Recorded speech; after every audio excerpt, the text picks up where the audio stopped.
crying now. Yeah. Never mind. Yeah. BPP with Winston Reid for Premier League Productions. Winston, I want to start off by this weekend's opponents, Arsenal, and talking about them. What do you make of their season and the fact that they've suddenly pushed on into the top four recently? Well, I think Arsenal are always sort of there and abouts, really. You know, their manager there has always done it. He's always got them into Champions League spots, so you would always expect them, a big club, to be up there, and you know, I'm sure they'll be thereabouts come the end of the season as well. In terms of going up against them at home, it's a much more difficult prospect, isn't it, at the Emirates? Yeah, I mean, obviously we had a close game with them in December when we played at home at Upton Park, but going there will be obviously a little bit more difficult, playing away from home. But I mean, I guess the way forward really is sort of to attack the game and see how it goes. We had a good performance away from home at Tottenham in recent weeks, so we'll be looking forward to the game. You know, everyone's been on sort of a mini break in Dubai, so hopefully we'll be re-energised and refreshed, you know, for the upcoming games. Personally, are you gutted to be missing out on this game? Yeah, I mean, obviously you always look forward to sort of playing the bigger games in the league, you know, but it's just a part of it really, and injuries. So you know, I'll be looking forward to the next game I can play. Are you far away from making a return? I shouldn't be too far off, but I sort of take it day by day. I guess with the physio sort of decide my fate right now. So it's just one of those things really. You're sat here having signed a new 6.5-year contract. First of all, I wanted to ask whether Sam Allardyce really did send in Jack Bauer. No, he didn't have to send in Jack Bauer. I mean, at the end of the day, it was just one of those things that I guess it took a little bit longer time than usually.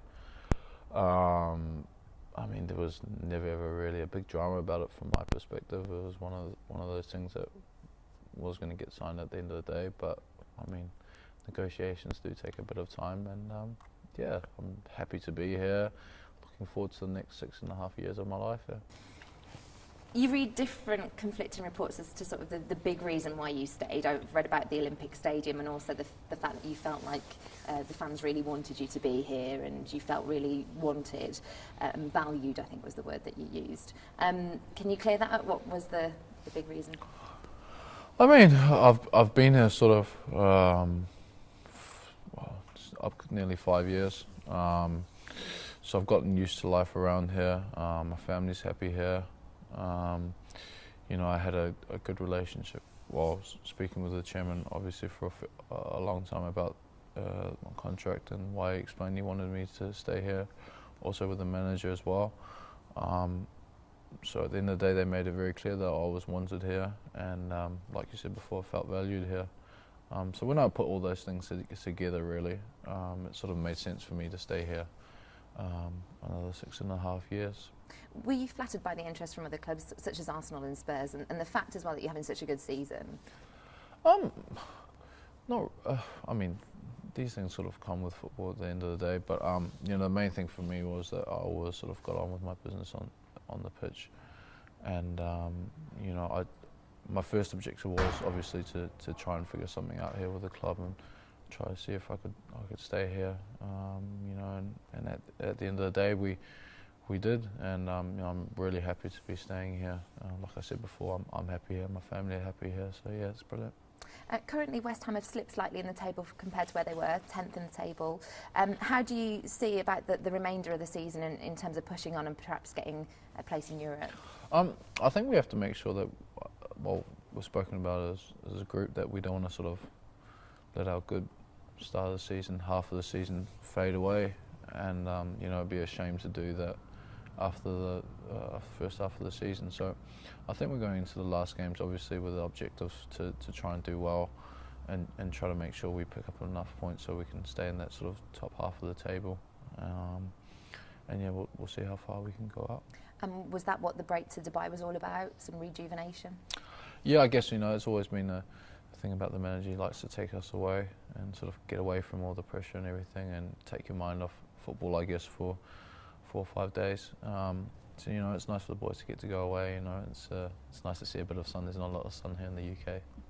There's more sun at times where you're from, New Zealand. Got loads of questions from Coliseum Sports. We'll go through a few. Do you feel unique being a New Zealander playing in the Premier League? I didn't know about unique. I guess there's two of us, I guess. So yeah, it's a bit special, I guess. But you know, it's one of those things. I mean, obviously, I come from a country that's very far away, and you know, I'm just trying to do my best there. Do you think there was anything in particular behind you ending up in the Premier League? Because one of the questions is about advice to aspiring footballers in New Zealand and how they could potentially follow your path. Well, I started in Denmark. I mean, I lived there for half of my life there. For 10 years. And by chance, you know, I ended up here and playing in the Premier League after playing in the World Cup. You know, but advice to young footballers is always like, be professional as you can. You know, train hard, work hard. You know, and eventually you'll get to go to places. Who's the best player that you've played against in the Premier League? The best player, probably maybe Gareth Bale or Luis Suarez. Both of them were pretty good. A little bit different, I guess, but both very good players. Do you have aspirations of playing in Europe? Yeah, of course. You know, those were one of them. They're loud, aren't they? Yeah. They are today. Sorry, wait. Yeah. Particularly loud one. Freight train. It's like an earthquake. I didn't know a train could be that long either. It's a freight train. Keeps going on. And they carry all the freight. Oh, yeah. It's right down. It's all the footballs. Yeah. Yeah. Do you have aspirations to play in Europe, Europa League or Champions League? Yeah, of course I do.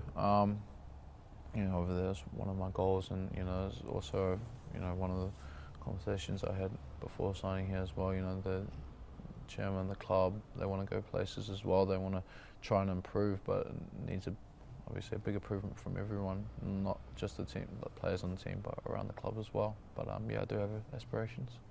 What has been your favourite moment as a player?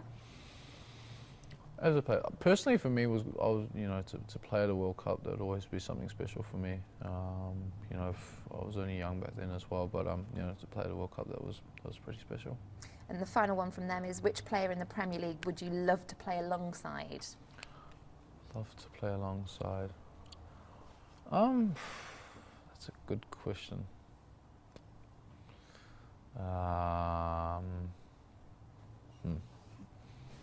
I'll go Aguero's goals. Okay. Aside from football, who is your sporting hero? Sporting hero. I don't really have one. A little bit off, but I don't really have sporting hero. I know it sounds a little bit weird, maybe as a sportsman, but actually maybe Michael Jordan. I saw up to him when I was a kid, actually, watching basketball and everything. I do like his shoe, so yeah, I guess Michael Jordan. Brilliant. And then just these couple. So Frank Lampard's going to be celebrating his 600th Barclays Premier League appearance this weekend, potentially. When you think of Frank Lampard, both on and off the pitch, whatever your experiences are, what memories spring to mind?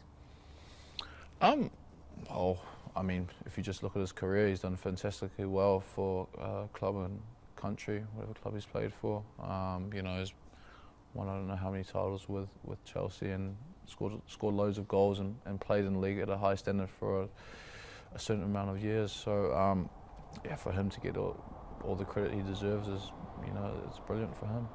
In terms of 3 words, I'm guessing on a playing perspective, what would you use to describe him as a player? I guess hard-working, goals, and talented. Lovely, that's brilliant.